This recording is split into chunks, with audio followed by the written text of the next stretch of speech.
কোলাজানত cement চিচিটঙানী block কংগ্ৰেছৰ সভা নৱনিযুক্ত ব্লক কংগ্ৰেছ কমিটিৰ দায়িত্বভাৰ গ্ৰহণ বিধায়ক ভুৱন পেগুক ক্ষুৰধাৰ সমালোচনা ধেমাজি জিলাৰ কোলাজানস্থিত হোটেল বৰলুইতৰ সভাগৃহত আজি চিমেণ্ট চিচিটঙানী ব্লক কংগ্ৰেছ কমিটিৰ এখন ৰাজহুৱা সভা অনুষ্ঠিত কৰা হয়।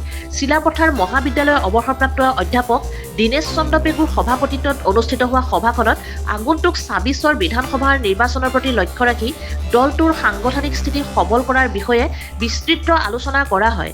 সভাতে চিমেণ্ট চিচিটঙানী ব্লক কংগ্ৰেছৰ নৱনিযুক্ত সভাপতি যুক্তানাথ কুংবাঙে আনুষ্ঠানিকভাৱে দায়িত্বভাৰ গ্ৰহণ কৰে।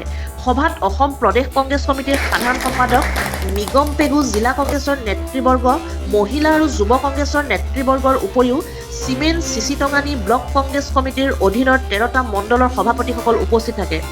২৬ৰ বিধানসভা নিৰ্বাচনত জোনাই বিধানসভা সমষ্টি কংগ্ৰেছ দলে দখল কৰিবলৈ সক্ষম হ'ব বুলি মন্তব্য কৰি বৰ্তমানৰ জোনাই সমষ্টিৰ বিধায়ক ভুৱন পেগুক এজন জাতিদ্ৰোহী আৰু প্ৰতাৰক বুলি ক্ষুৰধাৰ সমালোচনা কৰে নৱনিযুক্ত সভাপতি যুক্তানাথ কুংবাঙে। ধেমাজি জিলাৰ পৰা সঞ্জয় নাথৰ ৰিপৰ্ট, E24 লাইভ ব্ৰেকিং।